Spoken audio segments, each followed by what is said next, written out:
तो एपिसोड 3 की शुरुआत में हमें दिखाया जाता है हारू चेंजिंग रूम के बाहर होता है, जहाँ पर यानी उस चेंजिंग रूम के अंदर से आवाज आ रहा होता है ओनी-चैन। और ये सुनकर हारू थोड़ा पीछे आता है और तभी ओवर मिगुआ-चैन की मेड आ जाती है और इधर वो आकर बोलती है तुम यहाँ पर क्या कर रहे हो? ओह हाँ, तुम वही हैंडसम बंदे हो। और उसके बाद वो मेड अपना इंट्रोडक्शन देती है और हाँ, मैंने सुना है कि मिगुआ-चैन इधर ही है, उसने मुझे बुलाया था, क्या तुम मुझे जानते हो वो कहाँ पर है? और इधर ये सुनकर हारू हिचकिचा जाता है, जिसे देखकर वो मेड बोलती है कि क्या तुम उन्हें जाग रहे थे? और ये सुनकर हारू बोलता है नहीं ऐसा नहीं है। और ये सुनकर वो मेड बोलती है आजकल जवान लड़के अपने दोस्त को काबू नहीं कर सकते। और ये सुनकर हारू उसके पास आ जाता है और बोलता है ऐसा बात नहीं है, मुझे उसका ये मिला था इसलिए मैं देने के लिए आया था इधर, यानी मिगुआ-चैन की वो मोबाइल। उधर मिगुआ-चैन और अकीरा उन लोगों को खिड़की से देख रहा होता है और इधर मिगुआ-चैन की मेड बोलती है मैं उसे दे दूंगी, तुम चले जाओ इधर से। और उसके बारे में दिखाया जाता है शाम के वक्त, जहाँ पर हारू उस बात को सोच के आ रहा होता है कि मिगुआ-चैन क्यों ओनी-चैन बोल रही थी, क्या वो दोनों कुछ गंदे काम करके ओनी-चैन बोल रही थी या वो सच में बहन है, वही सोच के आ रहा होता है। और तभी वहाँ पर दौड़ के मिगुआ-चैन आ जाती है और उसके बाद वो दोनों उधर रुक के बातें करने लगते हैं, जब मिगुआ-चैन बोलती है क्या तुम हमारे बातें सुनकर सुन रहे थे है ना? और सुनकर हारू बोला मैं किसी को नहीं बताऊंगा, मुझे लगता है कि ये लड़कियों के बीच में ही ठीक है अगर तुम दोनों खुश हो। और ये बोलकर वो हंसने लगता है और ये सब देखकर मिगुआ-चैन बोलती है तुम इसे गलत तरीके से मत लो, हम लोग वो नहीं कर रहे थे। और ये सुनकर हारू बोलता है तुमने उसे ओनी-चैन क्यों बुलाया?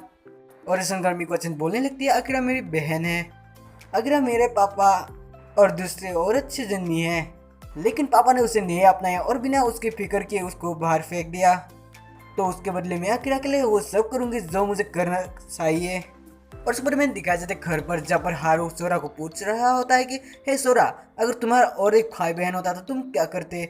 और इस सुंदर सोरा उसकी तरफ देख रही होती है और ये देखकर हारू बोलता है ये बस एक काल्पनिक स्थिति है। और ये सुनकर सोरा बोलती है मैं बस तुम्हारे साथ ठीक हूँ, मुझे और कोई नहीं चाहिए। और ये बोलकर वो उस रूम से चली जाती है। और उसके बाद में नेक्स्ट दिन स्कूल पर दिखाया जाता है, जहाँ पर हारू और अकीरा दोनों कुछ कर रहा होता है और तभी हारू मिगुआ-चैन से पूछती है क्या वो फियोलिन है? और मिगुआ-चैन बोलती है नहीं ये एक फायोला है। और सुनकर हारू से पूछता है क्या तुम इसे प्रैक्टिस कर रहे हो? और सुनकर मिगुआ-चैन बोलती है नहीं मैं प्रैक्टिस कर रही हूँ। और तभी अकीरा बोलती है नहीं ये ना इसे उसके लिए बजाता है जिसके लिए बजाना चाहती है। और सुनकर मिगुआ-चैन बोलती है नहीं ऐसा नहीं, हालांकि तुम हमेशा ही बीच में ही सो जाती हो। और ये सुनकर अकीरा बोलती है क्योंकि ये सुनने में बहुत अच्छा है। और ये सुनकर मिगुआ-चैन बोलती है मुझे ये सब बहाना पसंद नहीं है। और ये सुनकर अकीरा बोलती है मुझे माफ़ करना। और इधर हारू उन लोगों को देखकर बोलता है ये सच में बहुत प्यारा लगता है। और ये सुनकर मिगुआ-चैन बोलती है प्लीज़ ऐसा चीज़ें मत कहो जो मेरे ध्यान को भटका दे। और तभी नाकाज़ा आकर मिगुआ-चैन के मुंह पर बैग मार देता है और इधर मिगुआ-चैन भी गुस्से से उसका बैग उसके मुंह पर ही मार देता है। और उसके बाद हमें दिखाया जाता है बीच पर, जहाँ पर नाकाज़ा रेत के अंदर घुसकर 500 लड़कियों के फोटो खींच रहा होता है। और इधर मिगुआ-चैन उसको यानी उसके ऊपर पैर रख कर बोलते तुम फोटो खींचना बंद करो। और उसके बाद में दिखाया जाता है हारू और मिगुआ-चैन दोनों एक जगह पर बैठा होता है और इधर सोरा लोग खेल रहा होता है। उधर हारू कुछ बोल रहा होता है जिसे सुनकर मिगुआ-चैन बोलता है तुम बड़े आदमी जैसे बोल रहे हो। और इधर हारू फिर से बोलता है मैं कभी सोरा को इतनी खुश नहीं देखा था। और इधर मिगुआ-चैन बोलती है तुम बहुत अच्छे हो हारू। और तभी बार मिगुआ-चैन की मेड आ जाती है और बोलती है मैं और नहीं कर सकती, मैं आपका बैग का ध्यान रखती हूँ मिगुआ-चैन, आप जाकर कुछ मजे कीजिए। और सुनकर मिगुआ-चैन खड़ी होती है और बोलती है मैं वैसे ही करूँगी जैसे तुम कहोगे। और ये बोलकर वो जाने लगती है। और इधर हारू कुछ बोलने वाला होता है जिसे देखकर मिगुआ-चैन इधर ही रुक जाती है। और इधर सोरा उन लोगों को देख रहा होता है और इधर दिखाया जाता है गर्मी की वजह से हारू एक कोल्ड ड्रिंक का बोतल ख़त्म कर देता है। और उसके बाद वो बोलता है मुझे और एक लेना चाहिए। और सुनकर मिगुआ-चैन बोलती है तुम बुरा ना मानो तो ये ले सकते हो। और सुनकर हारू बोलता है तुम्हारा शुक्रिया। और ये बोलकर वो उस बोतल को ले लेता है और उसके बाद वो ड्रिंक करने लगता है। और इधर मिगुआ-चैन उसे देख रही होती है। और उसके बारे में दिखाया जाता है शाम के वक्त, जब वो लोग ट्रेन से घर पर जा रहा होता है और इधर सोरा लोग अलग होकर बैठा होता है और इधर हारू और मिगुआ-चैन कुछ अलग होकर बैठा होता है, जहाँ पर वो दोनों बाहर की नज़ारे को देखकर हारू ट्रेन के खिड़की को खोल देता है। और उसके बाद मिगुआ-चैन जब बाहर की ओर देख रहा होता है और तभी हारू मिगुआ-चैन को देख रहा होता है। और उसके बाद हारू मिगुआ-चैन का हाथ पकड़ लेता है और बोलता है तुम मेरे लिए बजाओगे तुम्हारा वियोला प्लीज़। और मिगोचन बोलती है मुझे यकीन नहीं लेकिन किसी दिन बजाऊंगा। और उसके बाद मैं नेक्स्ट दिन स्कूल के बाद दिखा जाता है जहाँ पर हारू स्कूल के बाहर आकर अपना मोबाइल पर देख रहा होता है और तभी वहाँ पर मिगोचन आ जाती है और इधर मिगोचन आकर बोलती है क्या बात है। और इधर हारू बोलता है हाँ सोरा पहले निकल गया अपने दोस्तों के साथ तो इसलिए उसने कहा मैं पहले घर जा सकता हूँ। और इस सुनकर मिगोचन बोल दिया असल में मुझे भी अकीरा ने छोड़ दिया है। और उसके बारे में दिखा जाता है दोनों एक साथ घर की ओर जा रहा होता है और इधर दोनों एक दूसरे की ओर शर्माते हुए देख रहा होता है। और तभी अचानक से मिगोचन से दौड़ कर जाती है और एक मंदिर की ओर यानी एक मंदिर की ओर जाता है जहाँ पर मंदिर का शीश गिरा हुआ होता है। और उसके बाद दोनों मिलकर उस चीज़ों को ठीक करते हैं। और उसके बाद मिगोचन उस हारू से पूछती है क्या तुम मेरे साथ चलोगे। अग्रा मेरे साथ जाने वाली थी लेकिन उसके पास दूसरी चीज़ें हैं यानी समर फेस्टिवल के लिए वो उसे बुलाया था।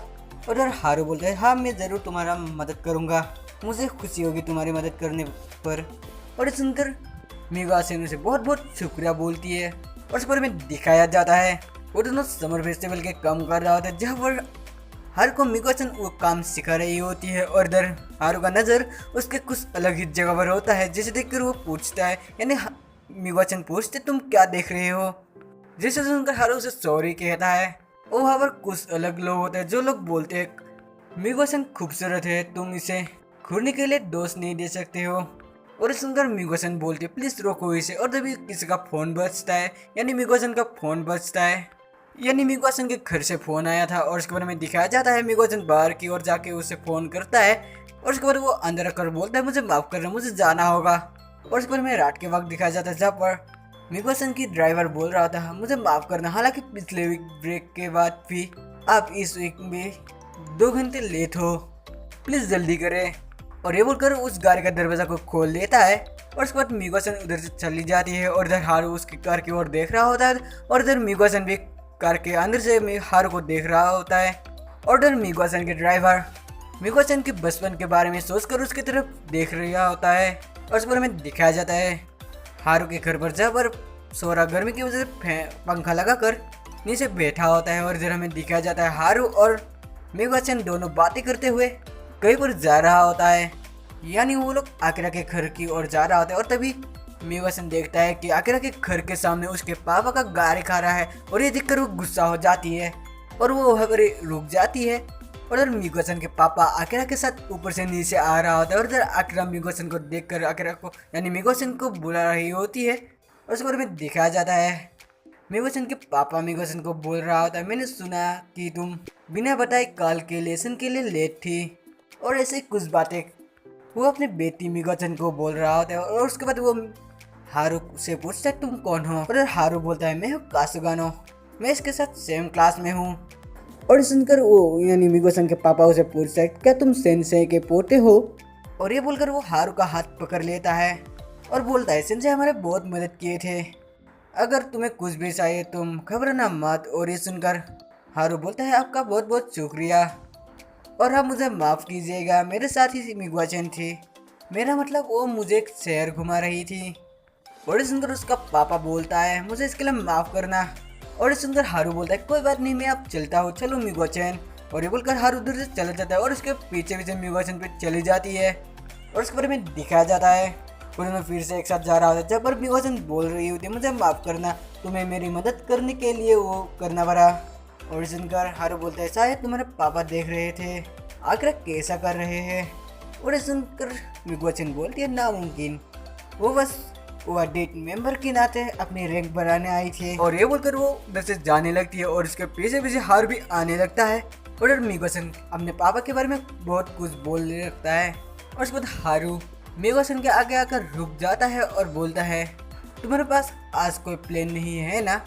और उस बारे में दिखा जाता है दोनों ट्रेन में से कहीं पर जा रहा होता है यानी वो लोग घूमने जा रहा है जहाँ पर वो दोनों एक साथ गेम खेलते हैं। उधर मिगोचन गेम खेलते हुए थक जाता है और ये देखकर हारू उसके ऊपर हंसने लगता है। और तभी मिगोचन उस यानी एक सीट से हारू के ऊपर हिट करता है जिसकी वजह से यानी वो हारू नीचे गिर जाता है वो भी नाटक करता है। और ये देखकर मिगोचन भी हंसने लगती है। और उसके बाद में दिखाया जाता है वो दोनों फोटो खींचने के लिए एक जगह पर जाता है। और उसके बाद में दिखाया जाता है वो दोनों शाम के वक्त एक साथ आ रहा होता है। और इधर मिगोचन उस फोटो को देख रहा होता है। उधर हारू बोलता है मैं चाहता था तुम फिर से अपने नॉर्मल रूप में आ जाओ जैसे तुम हमेशा अकीरा के ख्याल रखती हो। वैसे मैं भी, और ये सुनते ही मिको-सन आगे जाने लगती है और बोलती है मैं अपना ध्यान खोने लगी हूँ, यानी लगती हूँ जब मैं तुम्हारे साथ होती हूँ। और ये बोलकर वो रुक जाती है और बोलती है क्या तुम संडे को फ्री हो, अब से 2 हफ्ते बाद। और ये सुनकर हारू बोलता है मेरे पास कोई खास प्लान नहीं है। और ये सुनकर मिको-सन बोलती है मैं सोच रही थी कि तुम अकीरा की बर्थडे पार्टी में आ सको। और ये सुनकर हारू बोलता है तुम्हें दिक्कत नहीं है तो ज़रूर। और ये सुनकर मिको-सन उसके पास आ जाती है और बोलती है तो ये तय हुआ, लेकिन भूलना मत। और तभी हारू उसे पकड़ कर लिप किस दे देता है। और इधर में दिखाया जाता है अकीरा मिको-सन और हारू का वेट कर रही होती है, जहाँ पर वो बोलने लगती है शायद से वो लोग अब नहीं आएगा। और ये बोलकर वो उधर से जाने लगती है और तभी वो देखती है कि सोरा कहीं से पैदल चलते हुए आ रही है और वो बहुत थकी हुई है। और ये देखकर अकीरा उसके पास आ जाती है और अकीरा उधर आकर पूछती है सोरा क्या बात है। और इधर सोरा बोलती है मैं हारू को ढूंढ रही हूँ। और अब तुम क्या कर रहे हो। और इधर मिको-सन बोलती है असल में मैं हिरोनी-सन के घर जा रही हूँ खाना बनाने के लिए। और उसके बारे में दिखाया जाता है दोनों हिरोनी-सन के घर पर होता है, जहाँ पर वो दोनों आइसक्रीम खाते हुए बातें कर रहा होता है। जहाँ पर अकीरा बोलती है मुझे लगता है कि मिको-सन और हारू दोनों एक जैसे हैं, वो दोनों खुद से ज़्यादा दूसरों की फिक्र करते हैं। और ऐसे ही वो दोनों बातें कर रहा होता है। और इधर में दिखाया जाता है हारू और मिको-सन अभी भी दोनों किस कर रहा होता है। और इधर मिको-सन रुक कर बोलती है मैं ये प्लान नहीं कर रही थी कि ये ऐसे हो जाएगा, लेकिन जब मैं तुम्हारे साथ होती हूँ तब मैं। और ये बोलकर वो दोनों फिर से किस करने लगता है। उधर में दिखाया जाता है सोरा बोलती है मिको-सन को मैं घर जा रही हूँ। और इधर अकीरा बोलती है क्या तुम खुद से जा सकती हो। और इधर सोरा बोलती है हाँ, और आइसक्रीम के लिए शुक्रिया। और इधर अकीरा बोलती है तुम इधर कभी भी आ सकते हो। और इसके बारे में दिखाया जाता है सोरा इधर से जाने लगती है और इधर अकीरा उसे बाय कह रहा होता है। फिर सोरा के जाने के बाद अकीरा अंदर जाने लगता है और तभी वो नीचे गिर जाती है, यानी वो अचानक से नीचे गिर जाती है और वो बोलने लगती है क्या मैंने कुछ ज़्यादा ही काम कर लिया, यानी वो थकन की वजह से नीचे गिर जाती है। और यही एपिसोड एंड हो जाता है।